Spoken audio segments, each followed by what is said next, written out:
Hello everyone, welcome to the channel Statistica Hub. So हम start करते हैं हमारे फर्स्ट टॉपिक प्रोबेबिलिटी के ऊपर।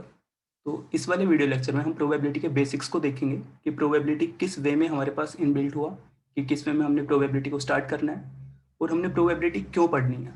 सबसे पहली बात तो यही होती है ना कि हम कोई भी चीज़ पढ़ रहे हैं तो क्यों पढ़ रहे हैं। तो हमारे पास स्टैट्स में दो चीज़ें हैं। अगर हम स्टैट्स को ही देखना चाहें तो स्टैट्स के अंदर दो चीज़ें हैं। एक तो सबसे पहली बात है कि हमारे पास कोई भी इवेंट हो रही या फिर कोई भी मॉडल था, वी कैन से सम स्टोकास्टिक मॉडल। ठीक है, तो कोई भी स्टोकास्टिक मॉडल होता है उसके रेस्पेक्ट में हमारे पास कुछ आउटकम्स होते हैं। ठीक है, तो इन आउटकम्स की स्टडी को हम बेसिकली प्रोबेबिलिटी के अंदर पढ़ते हैं। ठीक है, मैंने क्या बोला, मैंने बोला हमारे पास कोई मॉडल था और वी कैन से सम स्टोकास्टिक मॉडल। तो उस मॉडल के रेस्पेक्ट में हमारे पास कुछ आउटकम्स आई और उन आउटकम्स के रेस्पेक्ट में हमारे पास कुछ चीज़ें डिस्क्राइब होती हैं कि ये आउटकम कब आ रही होगी, ये कितने रेस्पेक्ट में आ रही होगी, क्या प्रोपोर्शन रहा होगा, तो उस चीज़ को हम प्रोबेबिलिटी बोलते हैं। दूसरी चीज होगी, अगर हम स्टैट्स को पर्टिकुलर फॉर्म में देखें कि स्टैट्स का ही मीनिंग क्या होता है, तो स्टैट्स का मीनिंग होता है कि हमारे पास कोई सैंपल होगा। ठीक है, इस सैंपल के ऊपर हम काम करेंगे, इसको हम स्टडी करेंगे और इस सैंपल से हम कुछ ऑब्जर्वेशंस देखेंगे और उसके रेस्पेक्ट में हम पॉपुलेशन को डिस्क्राइब करेंगे। ठीक है, सैंपल को देखेंगे, उसको ऑब्जर्व करेंगे, उसके रेस्पेक्ट में हम थोड़ी स्टडी करेंगे एंड अलोंग विद दैट हम पॉपुलेशन के बारे में इन्फ्रेंस निकालेंगे। ठीक है, तो स्टैट्स में हमारा काम ये होता है। और मैंने बोला प्रोबेबिलिटी में हम क्या कर रहे होते हैं, हमारे पास कोई भी एक्सपेरिमेंट या फिर कोई भी मॉडल होता है जिसके रेस्पेक्ट में हमारे पास आउटकम्स आते हैं और इन आउटकम्स की स्टडी को, इनको हम प्रोबेबिलिटी के अंदर देखते हैं। ठीक है, ये तो मीनिंग हो गया कि प्रोबेबिलिटी का मीनिंग क्या होता है। अब सबसे पहली बात के ऊपर आते हैं कि प्रोबेबिलिटी को अगर हम देखें कि जैसे मैं एक रूम में गया। ठीक है, उस रूम में मेरे पास काफ़ी लोग थे, मेरे फ्रेंड बैठे थे। तो मैंने वहाँ पे जाके बोला कि फ़ोन। ठीक है, या फिर मैंने बोला लैपटॉप, या फिर मैंने बोला टेबल, चेयर, कुछ भी बोला। तो जैसे ही हम कुछ भी चीज़ सुनते हैं तो उसके रेफ़ेक्ट में हमारे पास एक इमेज बनती है। ठीक है, टेबल बोला तो समझ गया हाँ भाई लकड़ी का कोई फट्टा होगा अलोंग विद सम लेग्स। ठीक है, फ़ोन बोला तो कोई एक फ़ोन होगा जिससे हम कॉल करते हैं। चेयर बोला तो चेयर के रेस्पेक्ट में एक इमेज बन गई। विद सेम रेस्पेक्ट अगर मैं किसी रूम में जाता हूँ, उसमें भी मेरे पास मेरे फ्रेंड बैठे हैं, मैं बोलता हूँ प्रोबेबिलिटी। ठीक है, तो अभी मैं सामने से बोल रहा हूँ प्रोबेबिलिटी। तो इसको प्रोबेबिलिटी वर्ड को सुनते ही हमारे दिमाग में एक आइडिया आता है, प्रोबेबिलिटी का मीनिंग चांस। ठीक है, तो इस चीज को देखते हैं। तो मैंने बोला प्रोबेबिलिटी। ठीक है, तो प्रोबेबिलिटी बोलते ही मन में एक आइडिया आ गया कि चांस। ठीक है, अब ये चीज आ गई चांस, तो इसको खुद में इंटररिलेट करेंगे कि इसका मीनिंग क्या हो रहा है, क्या कहना चाह रहा हूँ। मतलब सारी चीजें स्टेप बाय स्टेप समझना है। तो प्रोबेबिलिटी बोलते ही दिमाग में आ गया चांस। अब चांस मतलब किसी भी चीज के होने के क्या चांस होंगे। तो उससे मैं रूम के अंदर बैठा हूँ, ये मेरा रूम है, अचानक से मेरे को भूख लग गई। ठीक है, तो अब मेरे पास दो चीजें हैं, एक है मेरा किचन, मैं इसके अंदर भी जा सकता हूँ, एक है मार्केट। ठीक है, तो बेसिकली ये मेरे पास एक मॉडल हो गया कि एक रूम था जिसके अंदर मैं बैठा हूँ और अचानक से मेरे को भूख लग गई। तो हो सकता था मैं किचन के अंदर जाऊँ और हो सकता था मार्केट के अंदर जाऊँ। अब मेरे दो फ्रेंड हैं। ठीक है, उनसे मैं बोलता हूँ कि मेरा किचन में जाने का प्रोबेबिलिटी क्या है और मार्केट में जाने की प्रोबेबिलिटी क्या है। तो एक मेरा फ्रेंड है जिसके साथ मैं सीरियस फॉर्म में रहता हूँ कि हाँ बाहर का नहीं खाना, नो फास्ट फूड, तो वो क्या बोलेगा, ये किचन के अंदर जाएगा। ठीक है, जो दूसरा फ्रेंड है उसके साथ मैं मार्केट जाता हूँ कि चल भाई आज बाहर जाके कुछ खाते हैं, तो वो क्या बोलेगा, मार्केट में जाएंगे। ठीक है, तो अब देखो प्रोबेबिलिटी तो सेम चीज होगी। पहले बंदे ने भी बोला कि इसकी प्रोबेबिलिटी है 80% की वो किचन जाएगा। सेकंड बंदे ने बोला इसकी प्रोबेबिलिटी है 80% की वो मार्केट जाएगा। ठीक है, तो यहां से क्या समझ में आया कि प्रोबेबिलिटी एक बहुत ही वास्ट चीज होगी कि हमें नहीं पता कि प्रोबेबिलिटी का एग्जैक्ट मीनिंग क्या है। यहाँ पे एक मॉडल था। ठीक है, यहाँ पे बंदा बैठा है, उसके पास दो इवेंट्स हैं, इधर भी जा सकता था, इधर भी जा सकता था। अब इन दोनों के बारे में हमने स्टडी की, दो अलग बंदों को लेके, हर एक के रेस्पेक्ट में अलग अलग चीजें आ गई। तो ये एक बेसिक आइडिया हो गया, सबसे कॉमन मीनिंग। और वी कैन से अगर छोटा भाई बहन है उससे हम बोलेंगे प्रोबेबिलिटी, तो वो हमें कुछ ऐसा ही बताएगा।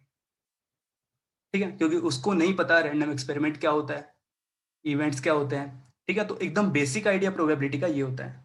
तो आई होप ये चीज समझ में आई होगी। ठीक है, इसके आगे हम चलते हैं कि प्रोबेबिलिटी के अंदर अब हम क्या पढ़ेंगे। So here we go. तो मैंने बोला प्रोबेबिलिटी क्या हो गया, चांस हो गया किसी इवेंट के होने का। अब बात करते हैं कि प्रोबेबिलिटी किस किस फॉर्म में डिफाइन होती है। तो सबसे पहली बात तो प्रोबेबिलिटी को डिफाइन करने के लिए हमारे पास एक रैंडम एक्सपेरिमेंट होना चाहिए।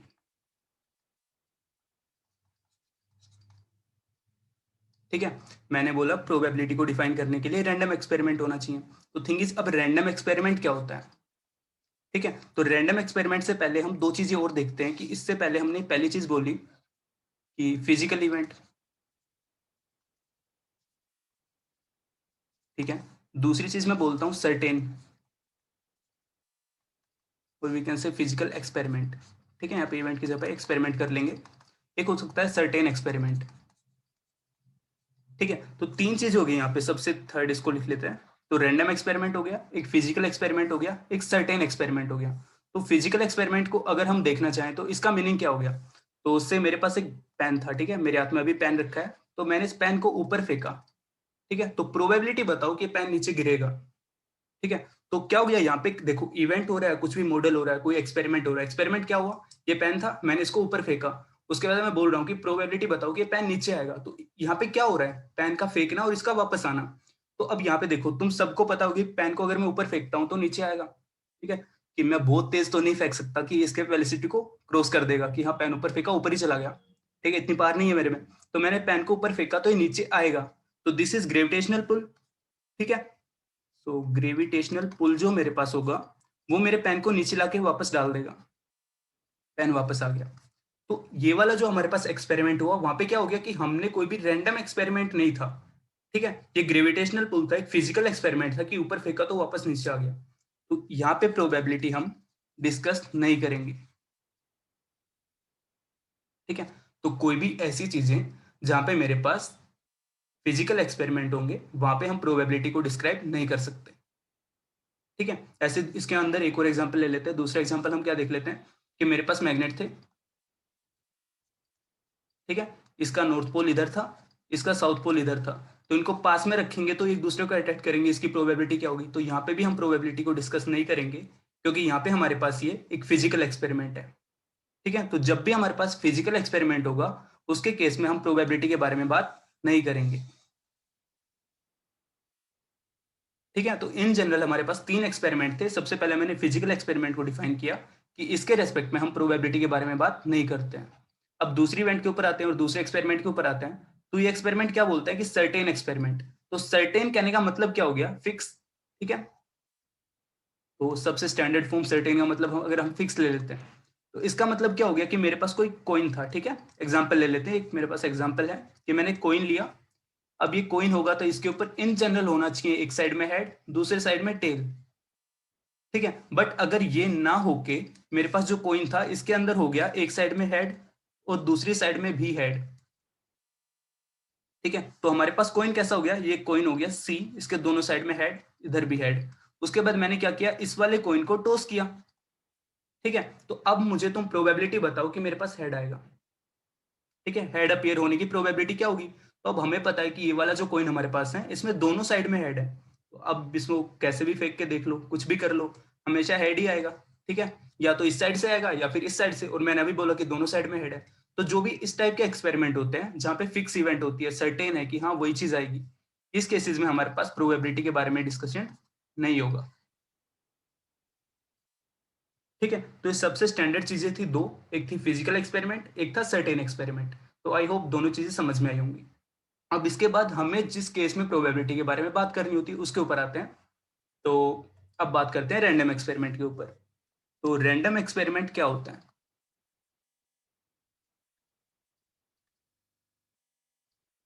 ठीक है।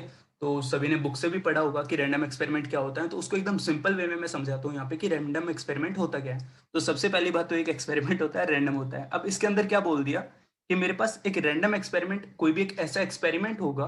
अब देखो कोई भी एक्सपेरिमेंट होता है, या फिर जैसे एक्सपेरिमेंट को इन जनरल क्या लेते हैं कि हमने कुछ ऐसा काम किया कि जिसके कुछ आउटकम्स आए, ठीक है।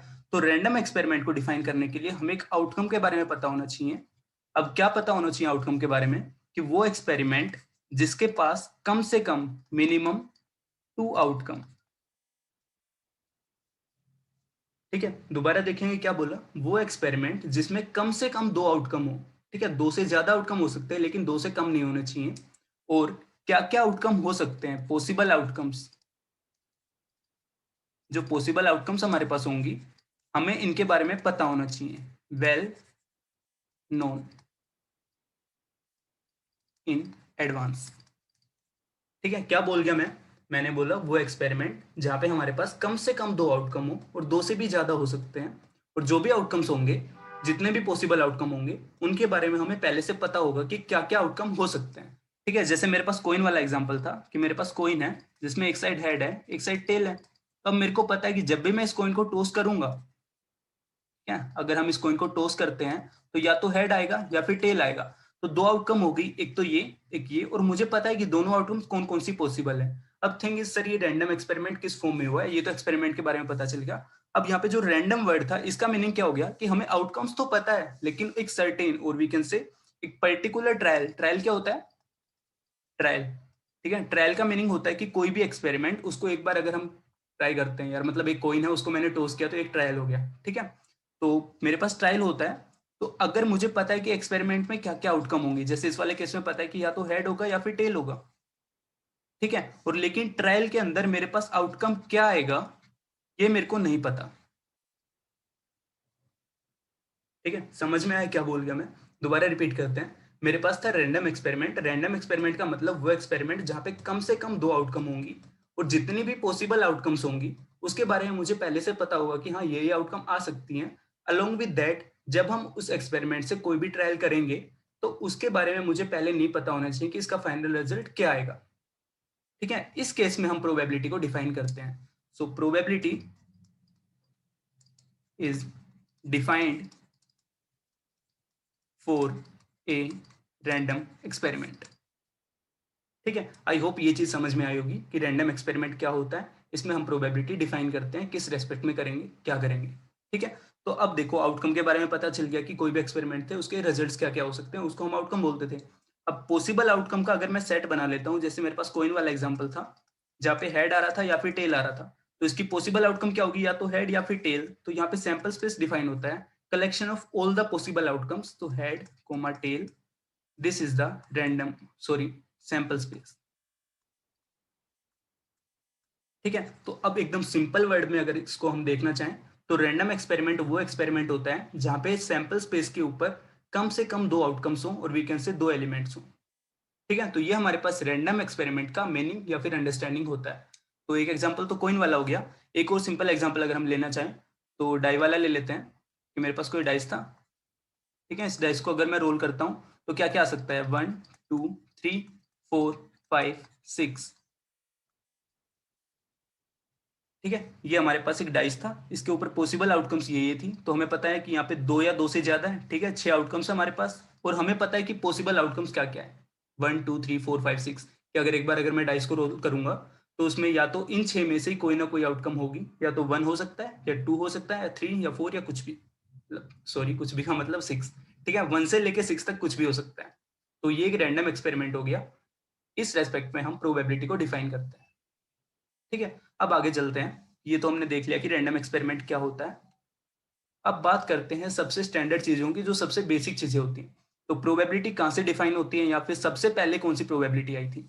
तो सबसे पहली तो हमारे पास जो सबसे स्टैंडर्ड फॉर्म होती है वो होती है सब्जेक्टिव प्रोबेबिलिटी।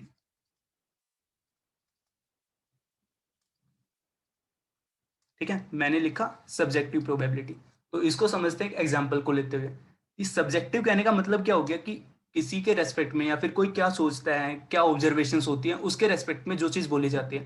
जैसे पीछे अभी मैंने एक एग्जाम्पल लिया था मेरे वाला, उसको उठा लेते हैं कि ये मेरा रूम था।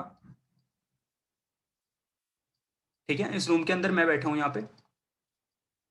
ओके, अब मेरे को अचानक से भूख लगी, तो दो पॉसिबल केस थे, या तो किचन जाना या फिर मार्केट जाना।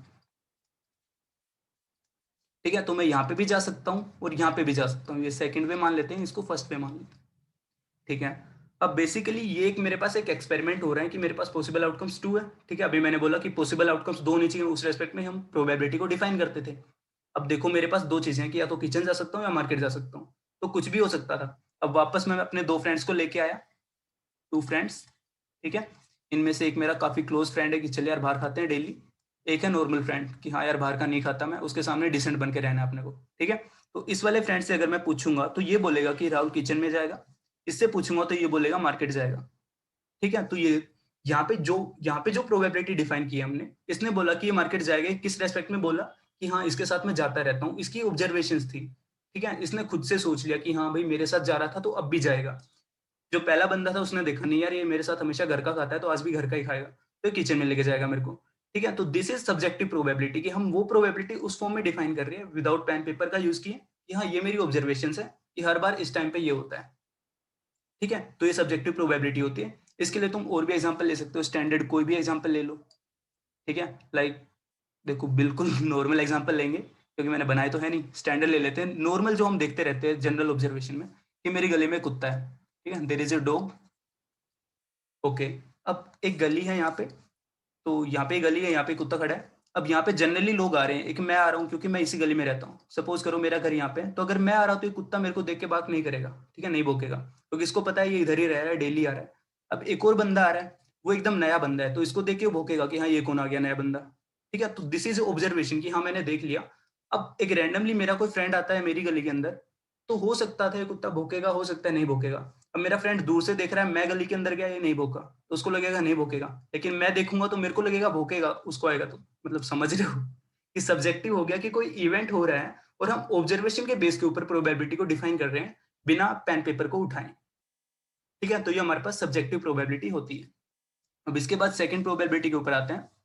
तो अगली प्रोबेबिलिटी जो डिफाइन हुई, कि देखो ये तो मतलब कोई फिक्स नहीं था, सब्जेक्टिव प्रोबेबिलिटी कभी भी फेल कर सकती थी, हर बंदे का रेस्पेक्ट अलग होता है, प्रोस्पेक्टिव अलग होता है, कि हाँ उसने अलग चीजें ऑब्जर्व की होगी, तो ये फेल कर जाती है, हाँ यार इसको हम स्टैंडर्ड नहीं बना सकते। इसके बाद देखो चीजें हमेशा अपग्रेड होती हैं, पीछे वाली चीज से बेटर चीजें हम मार्केट के अंदर लेके आते हैं।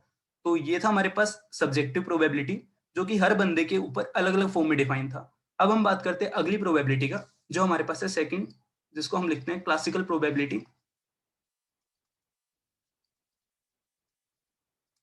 और we can say mathematical probability,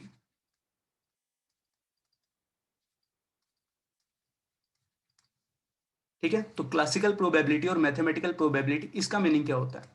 तो ये क्या बोलते हैं कि हमारे पास कोई भी एक्सपेरिमेंट था, ठीक है, इस एक्सपेरिमेंट के हमारे पास n number of possible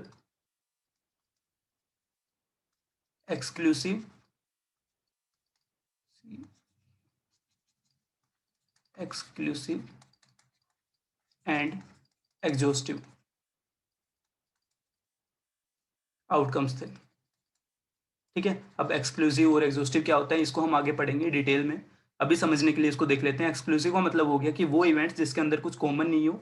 exhaustive का मतलब जिसको अगर हम पूरे को सम कर देते हैं, तो सारी इवेंट्स को अगर हम एक साथ ले लेते हैं तो सैंपल स्पेस बना देती है, ठीक है। तो इसने क्या बोला कि इन्होंने बोला कि मेरे पास n number of possible events थे जो थे एक्सक्लूसिव और एग्जॉस्टिव। इस केस में मैंने क्या देखा, और ये सारे इवेंट्स इक्वली लाइकली थे,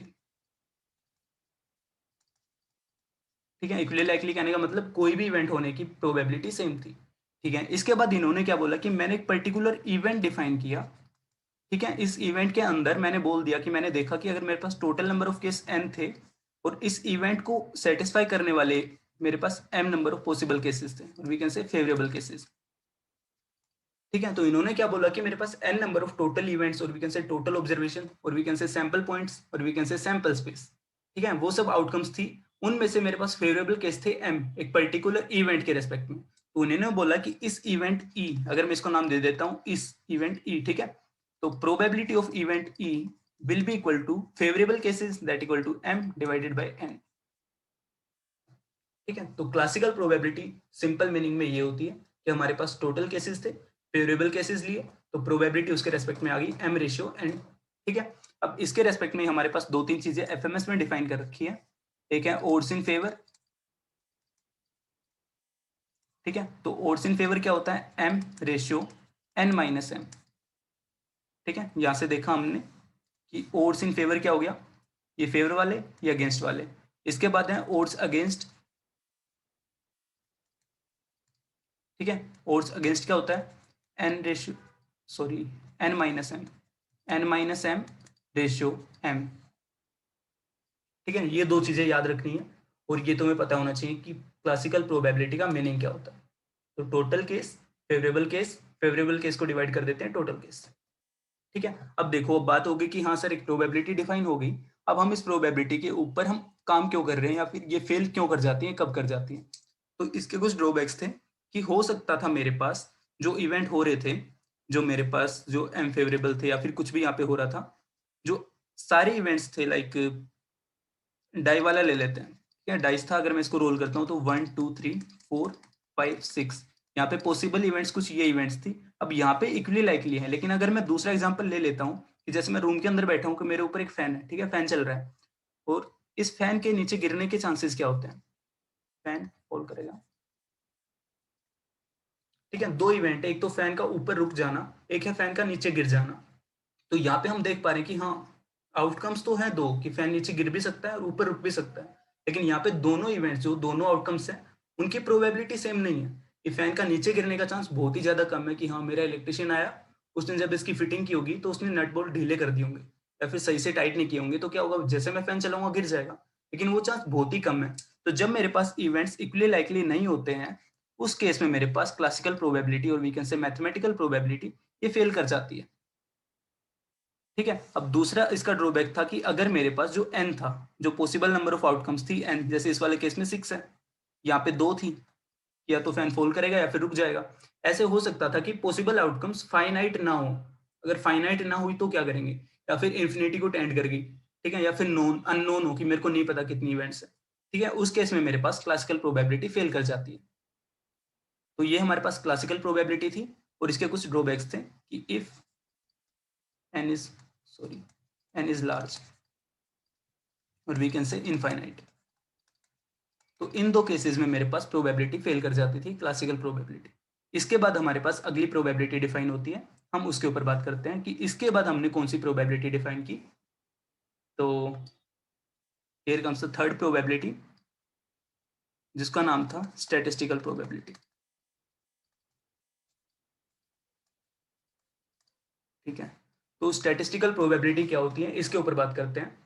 तो इसने क्या किया था, इन्होंने, जिसने भी स्टैटिस्टिकल प्रोबेबिलिटी डिफाइन की, उन्होंने एक बात कही कि देखो, पीछे वाले केस में हम क्या ले रहे थे, m/n, that is favourable cases, total cases, ठीक है। और वे फेल कब कर रही थी, देखो, जो भी प्रोबेबिलिटी हम आगे डिफाइन कर रहे होते हैं उसका लिंक पीछे वाली से होता है, क्योंकि हम पीछे वाली को बेटर करते करते आगे लेके आए हैं, तो इसका भी लिंक उससे है थोड़ा बहुत। तो हम क्या कर रहे थे, पीछे वाले में ड्रॉबैक क्या आया था, ये हो सकता था हमारे पास जो n होता है वो इन्फिनाइट को टेंड कर रहा हो।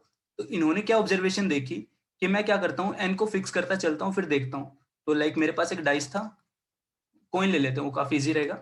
कॉइन था मेरे पास, इस कॉइन को मैं इधर टॉस कर रहा हूँ कि नंबर ऑफ टॉसेस, ठीक है। तो हो सकता था मैंने 2 बार टॉस किया, तो मेरे पास जो फेवरेबल केस था वो देखते हैं। तो अगर मैं 2 बार टॉस कर रहा था तो मेरे पास हो सकता था एक बार मेरे पास क्या आ गया, हेड आ गया। हेड आने को हम देख लेते हैं, ठीक है। हेड आना मतलब एक इवेंट था, अगर मैं उसको 2 बार रिपीट कर रहा था, मतलब कॉइन को 2 बार टॉस किया तो हेड एक बार आ गया। उसके बाद इन्होंने क्या देखा कि अगर मैं 10 बार टॉस कर रहा हूँ तो 6 बार हेड आ रहा था। इसके बाद इन्होंने देखा अगर मैं 20 बार टॉस कर रहा हूँ तो 11 आ रहा था। ऐसे ये चलते गए, तो इन्होंने 600 पे जाके देखा तो यहाँ पे आ रहा था 305 एंड कुछ कुछ, मतलब ठीक है, समझ रहे हो कि जैसे जैसे इवेंट्स बढ़ाते जा रहे हैं या फिर नंबर ऑफ पॉसिबल, मतलब रिपीट करते जा रहे हैं, इवेंट को, एक ट्रायल को रिपीट करते जा रहे हैं, तो फिर ऑब्जर्वेशंस देख ली। तो उसके बाद इन्होंने क्या किया, रिलेटिव फ्रीक्वेंसी निकाली, रिलेटिव फ्रीक्वेंसी। अब रिलेटिव फ्रीक्वेंसी, फ्रीक्वेंसी का मतलब क्या होता था, कितने में से कितनी बार। तो अभी सबसे पहला केस अगर हम ये वाला लेते हैं तो फेवरेबल कितना हो गया, यहाँ पे भी 1/2, उसके बाद 6/10, उसके बाद 11/20 एंड सो ऑन। तो जब भी हम इसको सोल्व करेंगे तो it will come out to be nearly 0.51, 0.54, ठीक है, और रफली वी कैन से 0.5, ठीक है। तो इन्होंने क्या किया, इन्होंने एक रिलेटिव प्रोबेबिलिटी को लिया और उसको जैसे जैसे हम n को बढ़ाते गए, तो इन्होंने एक ऑब्जर्वेशन देखी कि जैसे जैसे हम n को बढ़ाते हैं, जो रिलेटिव फ्रीक्वेंसी आती है हमारे पास, ये किसी पर्टिकुलर नंबर को टेंड कर जाती है, ठीक है। तो as n increases, this relative frequency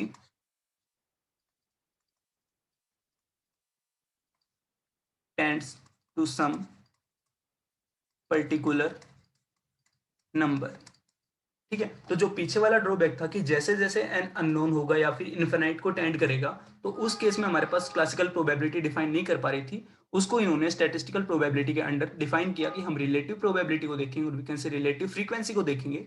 जैसे जैसे हमारे पास एन की वैल्यूज को हम इंक्रीज करते जाएंगे, जो रिलेटिव फ्रीक्वेंसी आएगी वो किसी पर्टिकुलर नंबर को टेंड कर जाएगी, ठीक है। तो ये हमारे पास स्टैटिस्टिकल प्रोबेबिलिटी थी। अब देखो, इसके भी कुछ ड्रॉबैक थे। तो इसका सबसे पहला जो ड्रॉबैक किसी ने बोला, वो बोला कि जैसे हम एक्सपेरिमेंट को रिपीट कर रहे हैं, यहाँ पे रिपीटेशन चल रहा है, ठीक है। पहले एक्सपेरिमेंट 2 बार हुआ, फिर 10 बार हुआ, फिर 20 बार हुआ एंड सो ऑन, फिर 600 बार हुआ।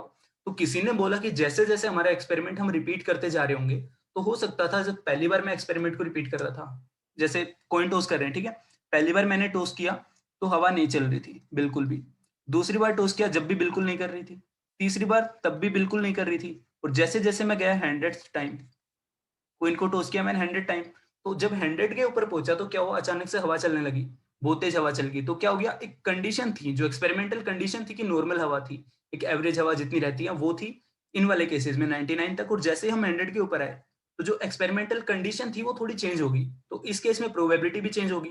तो बस किसी ने पहला ड्रॉबैक यही बताया कि अगर हमारे पास एक्सपेरिमेंटल कंडीशंस डिफर कर जाती है तो उस केस में आपकी प्रोबेबिलिटी फेल कर जाएगी।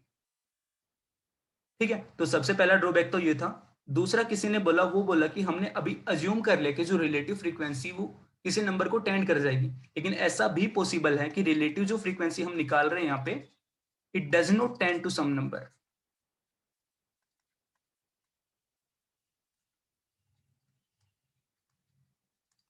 ठीक है, तो दो ड्रॉबैक बताए कि हो सकता था रिलेटिव फ्रीक्वेंसी जो हम निकाल रहे हैं, हम बोल रहे हैं कि वो किसी नंबर को टेंड कर जाएगी, हो सकता है उस नंबर को टेंड ना करे। ठीक है, तो इस केस में हमारे पास क्लासिकल प्रोबेबिलिटी भी फेल कर जाती है। ठीक है, तो इस वाले वीडियो लेक्चर में हमने तीन प्रोबेबिलिटीज पढ़ी। सबसे पहले हमने सब्जेक्टिव प्रोबेबिलिटी को देखा, उसके बाद हमने क्लासिकल प्रोबेबिलिटी को देखा, उसके बाद हमने स्टैटिस्टिकल प्रोबेबिलिटी को देखा। तो ये तीन प्रोबेबिलिटीज थी। इसके आगे वाले वीडियो में हम देखेंगे एक्सियोमेट्रिक प्रोबेबिलिटी के बारे में, जो काफी इंपॉर्टेंट है। एक्सियोमेट्रिक प्रोबेबिलिटी, तो अगले वीडियो लेक्चर में हम एक्सियोमेट्रिक प्रोबेबिलिटी को डिफाइन करेंगे, उसको समझेंगे। Thanks a lot.